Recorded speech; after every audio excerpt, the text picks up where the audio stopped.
Lahat po tayong mga tao, lahat ng nilalang, gustong mapagpala at isang buhay na mapayapa. Napakalinaw po ng turo ng Panginoong Hesus kung paano napagpapala ang tao.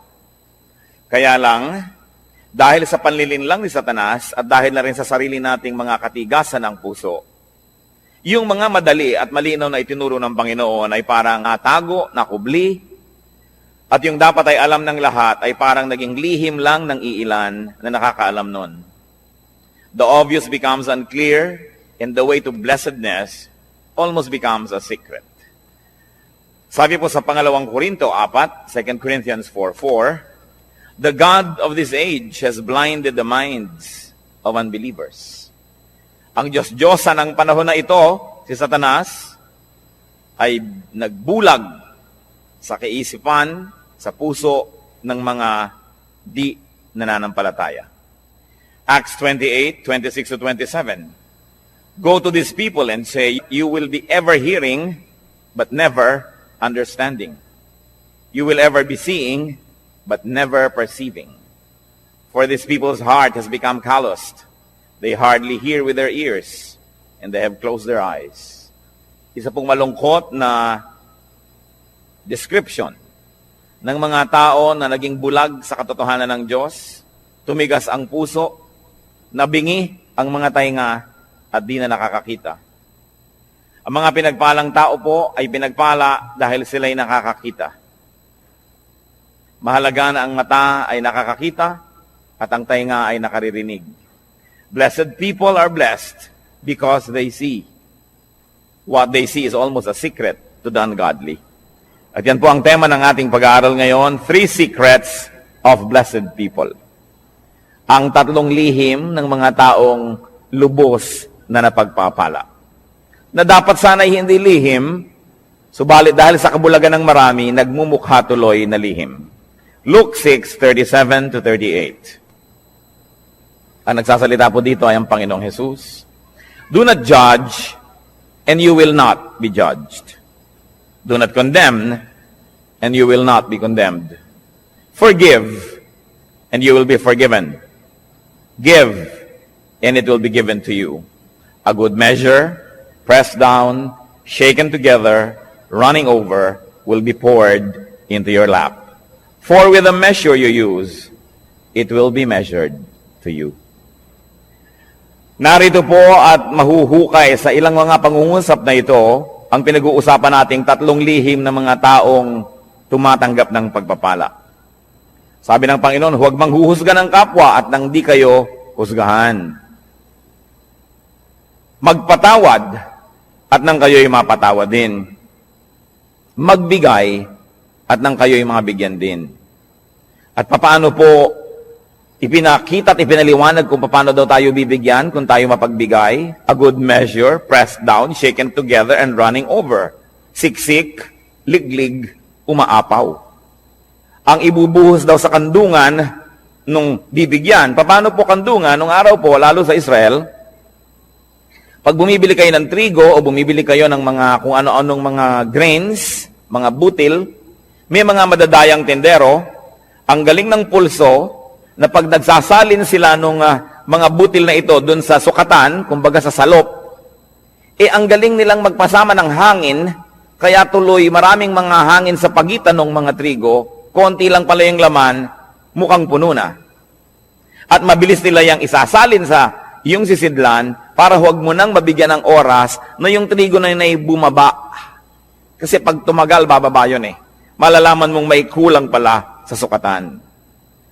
Yun daw ibibigay ng Panginoon, tama ang sukatan, tapos siniksik pa, inuga-uga, para lalo pang bumaba at madagdagan pa uli pag nagkaroon na naman ng espasyo, at umaapaw. At dahil po nung araw, ang tao, lalaki at babae, mahahaba ang mga damit. Pag may binibili kayong mga trigo, wala naman kayong dalang paper bag, wala naman kayong dalang grocery bag, hahawakan nyo ang laylayan ng mahaba nyong damit hanggang makarating sa may gitna ng inyong hita ang laylayan na yon, at para kayo ngayong may malaking-malaking bulsang hawak, doon ibubuhos yung pagpapala. Kaya sabi, it will be poured into your lap. Napakagandang makita na yung binigyan ay hindi nagreklamo, nung sukati niya sa bahay ay hindi kulang, kundi sobra-sobra pa. At narito po yung 3 secrets of blessing people. Pwede rin natin sabihin ito ng 3 steps of blessing peace. Unang-una pong daan tungo sa pagpapala ng Diyos, do not judge. Huwag husga ng kapwa. Tingnan po natin sa dictionary ang ibig sabihin ng to judge. It is to form an opinion or to pass judgment on something.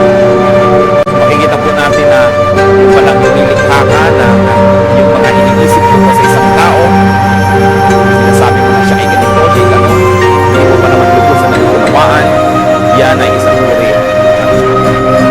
Pag may nagsumbong sa'yo tungkol sa isang tao, hindi pa natin pinagpanik o isumbong, pag ka na agad sa nagsumbong, isang uri ng judgment. Binabalitaan ka, hindi mo naman nalaman kung anong paliwanag ng kabilang partido, bumuko ka na agad ng padya kung sino ang tama at mali, sino ang masama at mabuti, isang uri na naman ng judgment. Huwag daw Matthew 7:1-2, ang Panginoon Jesus, sabi niya, do not judge. This is another echo of what was said. For you too will be judged. For in the same way you judge others, you will be judged. And with the measure you use, you will be measured. What will happen if you judge? Ano pong mangyayari pag tayo naghatol sa kapwa?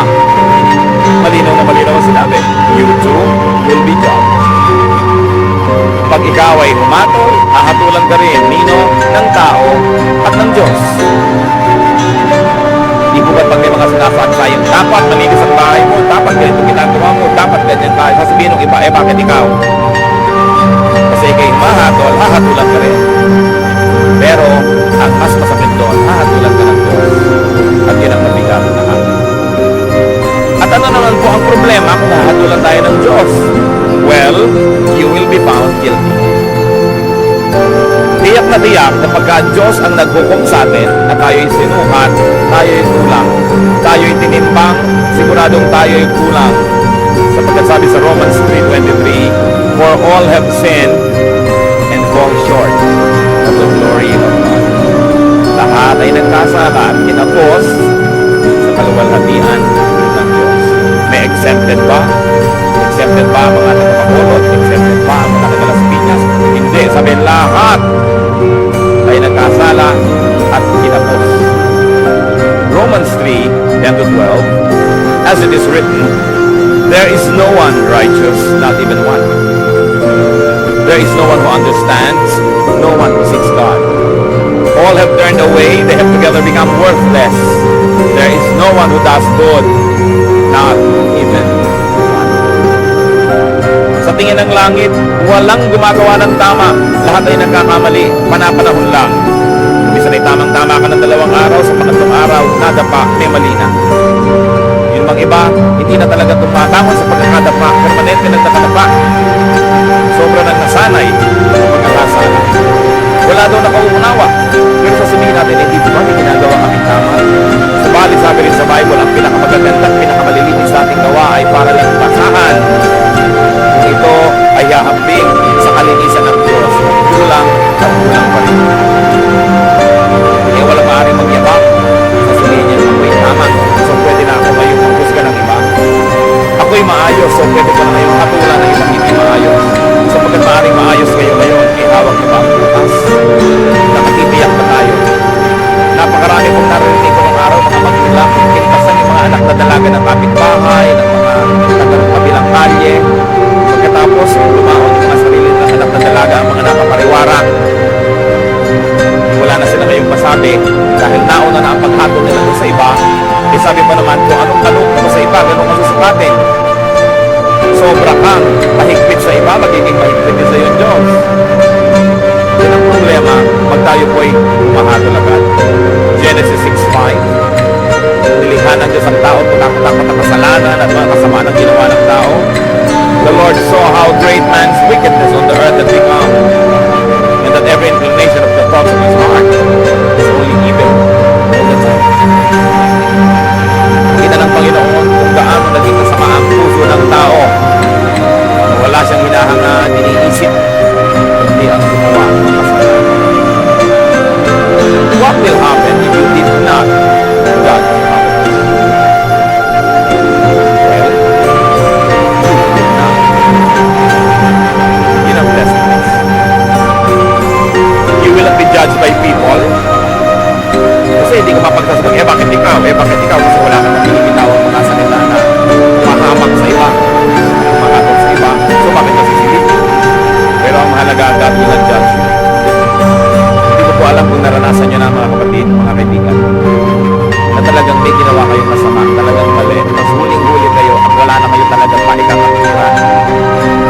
kailangan nyo na lang talaga awa ng kapwa. Ang kailangan nyo na lang talaga maunawaan kayo, patawarin kayo. Kung tayo nalagay na sa ganung mga kalagayan, alam natin kung gaano kanina ang posisyon ng isang taong may kasalanan. Kaya ang inaalok ng Panginoon, patawad. Napakataas ng Diyos at sa kanyang kabutihan, sa ating mga katiguang siya'y abutin, ay minarapat niyang tumukwang, yubuko at tayo'y abutin. Lumilinis tayo, hindi dahil tayo malinis, hindi dahil tayo'y pinapatawad lamang. Kaya tayo na tumatanggap ng patawad ng Diyos, sino tayo para hindi magpatawad ng iba? Tayo na nangangailangan ng kanyang kabutihan, sino tayo para hindi maging mabuti sa iba? Napaka-importante mga kapatid. You want to be blessed?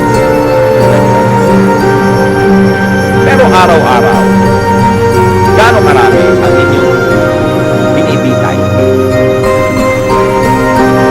Gaano karami ang ating ipinapasilya elektrika, binibigyan ng lethal injection? Gaano karami ang sinisira natin ng puri, pinapakulong natin, sinasaktan natin dahil sa ating mga bibig? Hindi nyo pa alam kung bakit nagkagulo yung dalawang tao, may kakampihan na kayo agad. Pag may nakagalit ang inyong anak, ang inyong kapatid, ang kapatid nyo anak at anak, lagi at mabuti at ang laging masama ibang tao. Wala pa akong nakitang magulang na yung anak niya nag-drugs, napariwara, gumawa ng mga masama, nasasabihin niya ng masama ang anak ko. Wala. Laging nahawa sa masasamang kaibigan. Yung mga magulang naman, nung sinasabing masamang kaibigan na yun, yun din na sinasabi nun ako yung anak ko na influential at kung kapilain. Kailan tayo magbubukas ng mata para tanggapin ang mga kamalian, mga kahinaan natin at ang mga mahal natin sa buhay? Kampi-kampi. We judge people immediately if they cross the path of those people that we love. Kaya yung emosyon, madalas ang tutulag sa sira sa isang malinaw na pag-isip. Nakita niyo po sa mga hukuman, bawat katawan ng hukuman mag-isang kasasundan, kailangan mo nang matinig ang kabilang atin. May saksi ang tutusing, may saksi naman ang pagtatanggol. Pareho silang bibigyan ng panahon, susuriin ang kanilang mga sinasabi. Pero tayo po ba ginagawa natin yun? O napakabilis natin gumawa ng mga conclusion na mga pagpapasya tungkol sa iba nating kapwa. Remember, pwede naman kayo mag-judge, okay lang yon. Just be perfect so that you will not be judged. But as long as you have sins, as long as you have errors and weaknesses, be kind with your judgment because you will need the same kindness to be applied to you. Do not judge if you want to be blessed. Ngayon po yung verse 37 ng Luke 6 na binabasa natin, forgive and you will be forgiven. Pangalawang hakbang tungo sa pagpapala, second step to blessedness, forgive. Magpatawad. Ano po bang kahulugan sa diksyonaryo ng forgive? It is to stop blaming, tigilan na ang paninisi, or to absolve from payment, huwag nang singilin pa. At hindi pinag-uusapan dito ang pera o utang. Mabuting malinaw. Ang pinag-uusapan po dito yung mga utang sa loob na nasaktan kita, sige na, huwag nang singilin. Nagkamali ako sa'yo, sige na patawarin. Nagkulang ako sa'yo, sige na punan. Do not collect or take revenge. Balance the sheets. Kung meron pong metro, sige na, i-return na yung reading sa 0. Huwag nang matuos. Magpatawad. Gano po sa ating karami ang may dala-dala dito sa puso na lason? Asido, dahil hindi tayo nagpapatawad ng kapwa. Mga misis, na pinagtaksila ng inyong mga asawa once upon a time, napatawad nyo na ba? Kasi kung hindi pa kayo nagpapatawad, kahit pa nga kayo yung agrabyado, magiging dalawa ang pagka-agrabyado nyo. Kasi, hindi rin kayo patatawarin. Na bagamat hindi kayo naging taksil na asawa, maaring may iba naman kayong ibang kasalanan na iuusig din sa atin ng langit. Kaya ang nagkataon ay pare-pareho lang tayong makasalanan. Iba-iba lang ang uri, anyo, hugis, kulay ng ating mga pagkakamali.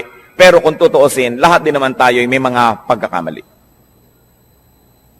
At pag hindi kayo nagpatawad, kayo nagiging bilanggo ng taong kinamumuhian ninyo.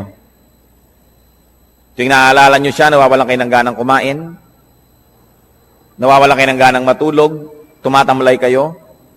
Pati sa pagnenegosyo nyo, nawawala kayo sa sarili, nagkakamali-mali ang sukli. Nalulugi pa rin kayo. Ipagpalagay na minsan na tayong nalugi, minsan na tayong nasaktan, minsan na tayong nahirapan. Pero habang di pa kayo nagpapatawad, patuloy pa kayong masasaktan. Kaya sa pagpapatawad, hindi lang yung taong nagkamali ang pinapalaya ninyo, kundi ang inyong mga sarili rin. Gaano karami ang dumating ngayon dito na may kinikim-kim sa puso na sama ng loob, galit, nakatanim na mga hinanakit. Sayang ang pagpunta nyo rito kung lalabas pa kayo sa pinto ng bulwagang ito na dala-dala nyo pa rin yan pauwi. Alam nyo po ba na kayo'y kinatagpo ng Panginoon ngayon, hindi ito isang aksidente, sapagkat nais niya tayong lahat palayain mula sa spirito ng hindi pagpapatawad. Kung ang Panginoong Jesus na walang kasalanan, hinampas, sinaktan, ipinako, pinagbuhat ng mabigat na troso, inalipusta, dinuran sa muka, binunutan ng bigote, sinampal, pinagsabihan ng mga masasakit na salita, sa kabila ng kanyang pagbuhay sa mga patay, pagpapagaling sa mga may sakit, pagpapakain sa mahihirap, sa kabila nun ay siya'y nagawa ng masama, subalit siya'y nagpatawad.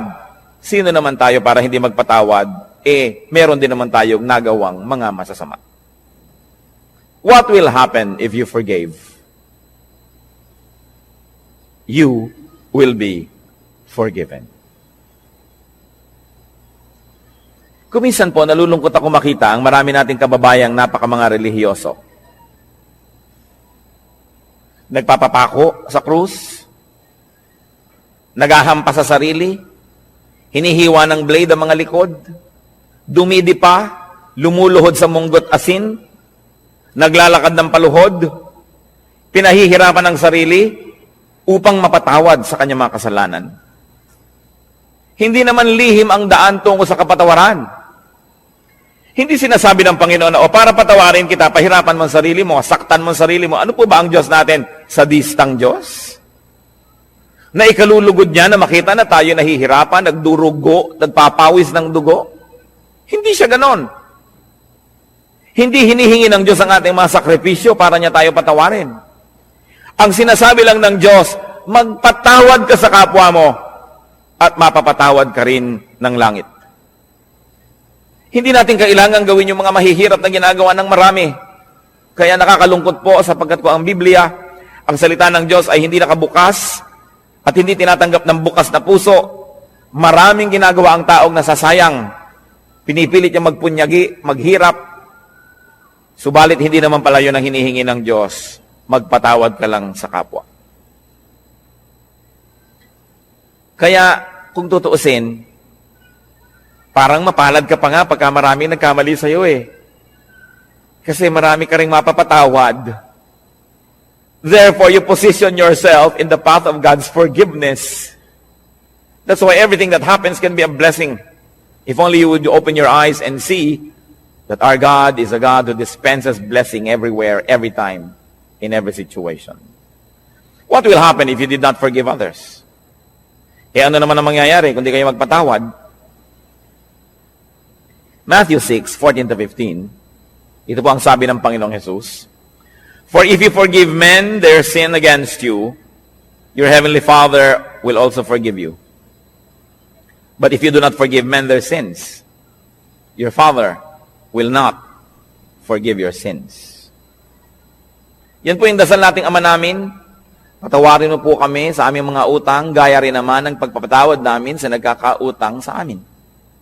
Forgive us as we forgive those who trespass against us. Patawarin mo kami, gaya rin naman ng aming pagpapatawad.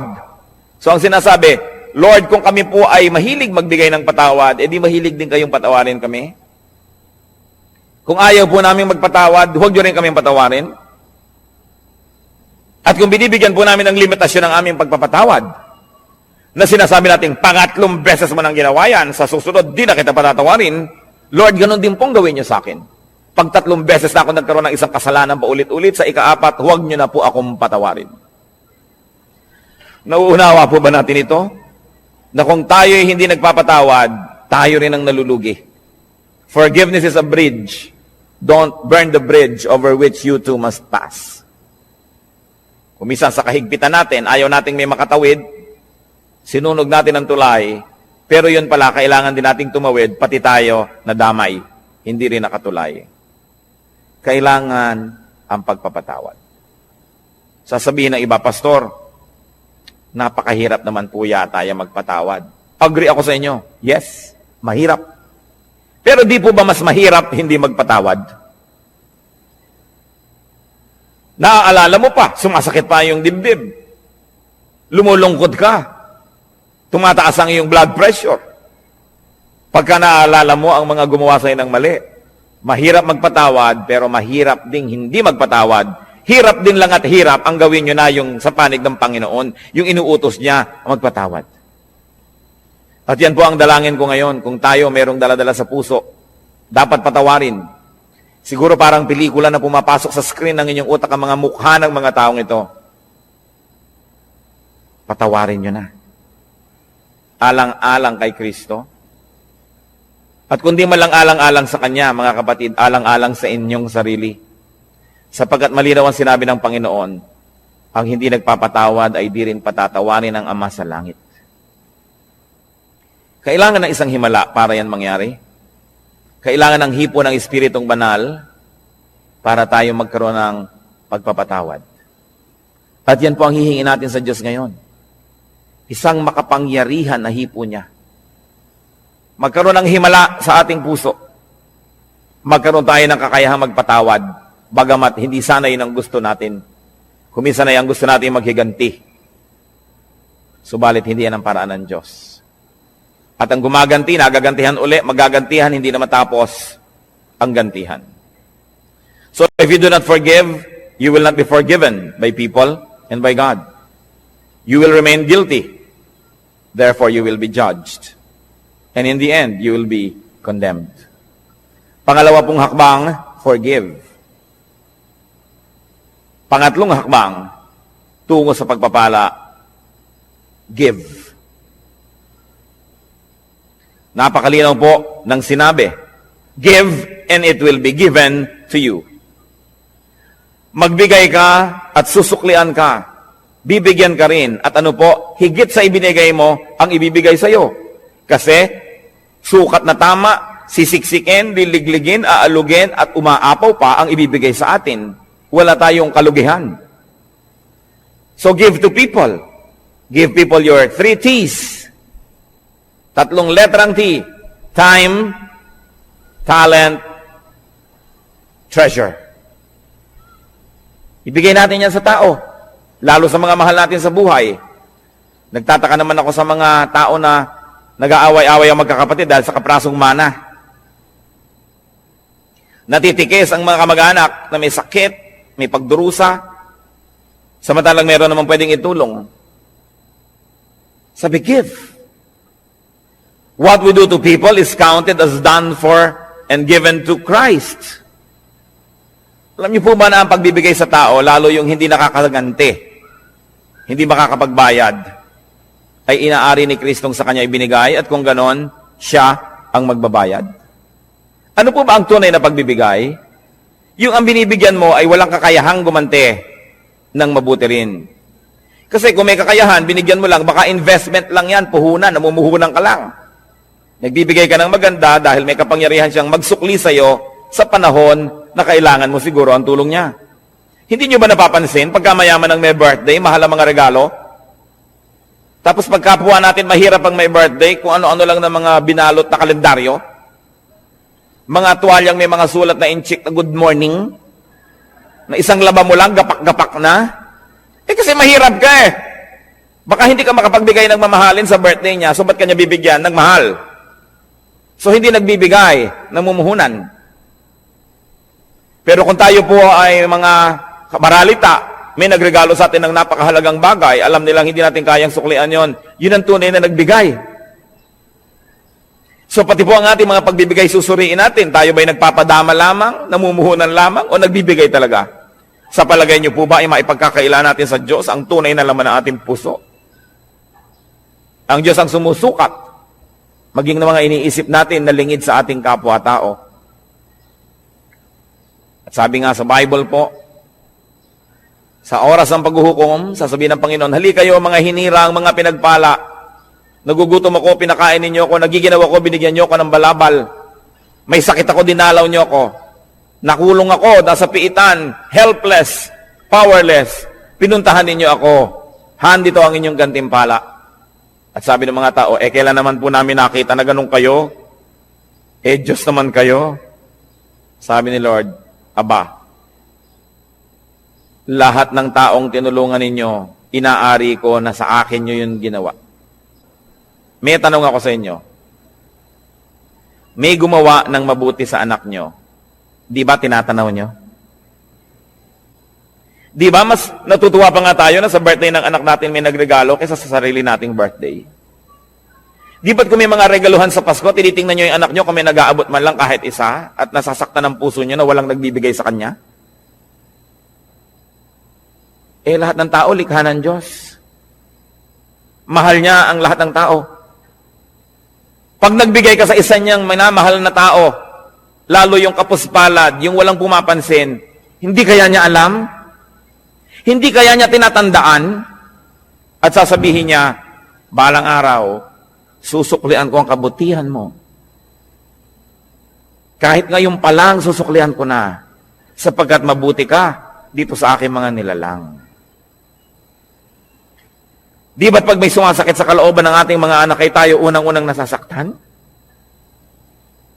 So kung may sinasaktan kang tao, sa palagay mo ba hindi mo sinusugatan ang puso ng Diyos? Kung meron kang taong hinuhusgahan, pinag-uusapan, chinichismis, inaagawan ng asawa, inaagawan ng pera, nilalamangan, hindi kaya natin pinalulungkot ang puso ng Diyos. Kaya ang sabi niya sa Matthew 25:45, I tell you the truth. Whatever you did not do for one of the least of these, you did not do for me. At yung kabaligtaran naman noon sa verse 40, sabi niya, whatever you did for one of the least of these brothers of mine, you did for me. Kung ano, ang buting di mo ginawa sa kanila, ay sa akin mo ipinagkait at ako ang sisingil sa iyo. At kung ano naman ang buting ibinigay mo sa kanila, ako ang tatanaw ng utang na loob na yon. Ako ang magsusukli. Lalo pangat walang nakapuri sa iyo, walang nakapansin, hindi ka binigyan ng plaque, hindi ka ipinagpagawa ng monumento. Ako ang nakakaalam ng lihim mong kabutihan. At sabi sa Biblia, yung ama na nakakaalam ng mga lihim na gawang kabutihan, ang siyang magbibigay sa atin ng pagpapala. Whatever we give to people, we give to God. And if you give to people, therefore you give to God, why will you not be blessed? Sasabihin iba, kailangan wise? Bakit ko bibigyan yan? Di ako nawalan. Yung iniipon ko ang nabawas. Gaano kahirap ba sa Diyos na ibalik ang gusto niyang ibalik? Kung gusto ba kayong pagpalain ng Diyos, may makakapigil sa Kanya. At kung ayaw kayong pagpalain ng Diyos, meron bang makakapilit sa Kanya? Kaya mahalaga po, yung kasiyahan ng Diyos ang ating inuuna. So we give to people, any people, the least of people. But we also give to Christ's workers. Whatever is given to Christ's disciples, whatever is given to Christ's workers and servants, is counted as given to Christ. Mark 9:41, sabi ng Lord, I tell you the truth. Anyone who gives you a cup of water in my name, because you belong to Christ, will certainly not lose his reward. Kausap niyo po ang kanyang mga disipulo. Sabi niya, maski isang basong tubig lang ang ibigay sa inyo dahil lingkod ko kayo, hindi malilimutan ng langit yon at mayroon siyang gantimpala. Gusto nating matuwa ang Diyos, maging mapagbigay tayo sa kanyang mga lingkod. Hindi lang sa mga pastor, Kumisan nga yung mga pastor, marami nang natatanggap yan ng mga regalo. Pero yun bang mga singer, Bible study leader, Sunday school teacher, yung janitor, kasama rin yun sa gawain, yung electrician, yung mga usheret, yung taga-piano, lahat yan ay mga lingkod ng Diyos. Hindi lang ang pastor. Naroon ba naman na darating kayo sa church ay aabutan nyo man lamang ng kalahating kilong longganisa galing sa lokban? Itong pianista. Sa palagay nyo ba, hindi aariin ng Diyos yun, nasa Kanya ibinigay? Lingkod niya yon.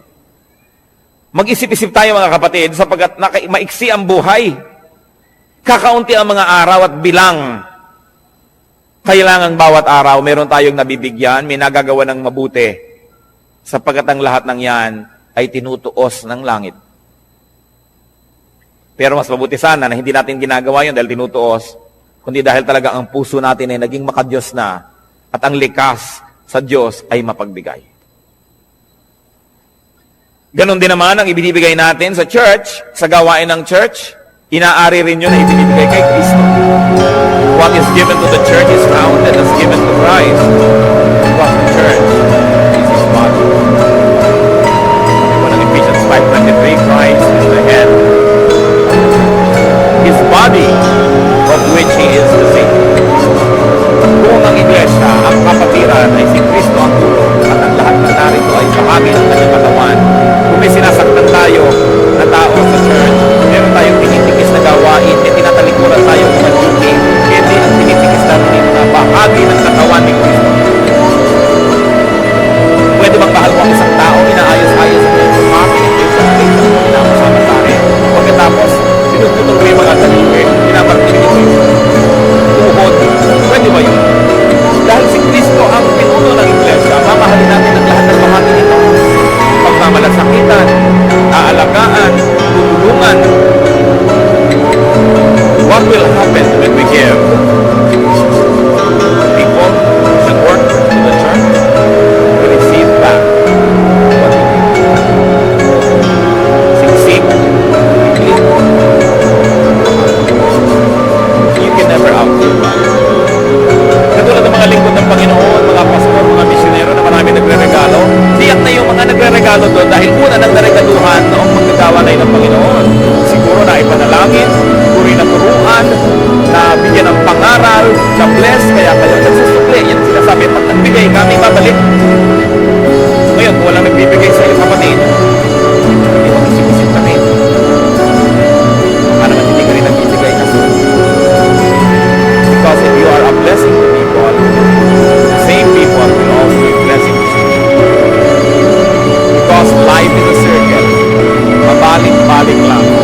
your instant reaction is to forgive.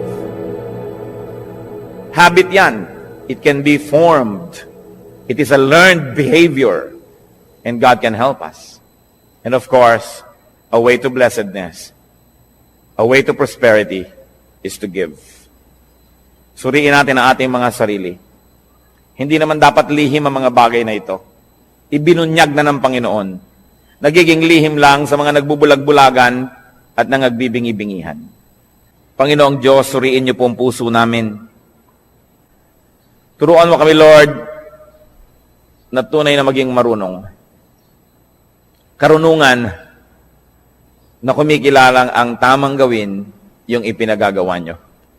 In the name of Jesus, I rebuke all work of Satan and all deception of the evil one in the hearts of these men and women before the Holy God. We rebuke and drive away the deception, the burdens, the heaviness, the darkness, and we declare freedom for the people who are opening their hearts to the Lord today. Tanggapin natin ang kalayaang magpatawad, ang kalayaang maging makadiyos, ang kalayaang maging malinis, at nawa ang pagpapala ng Panginoon lalo pang sumagana sa buhay ninyo. Sa ilang saglit mga kapatid, patuloy tayong yumuko sa katahimikan, makipagniig tayo sa Diyos. Dinggin natin ang tinig ng Espiritu na nakikipag-usap sa atin ngayon. Makipagniig sa Espiritu ng Diyos.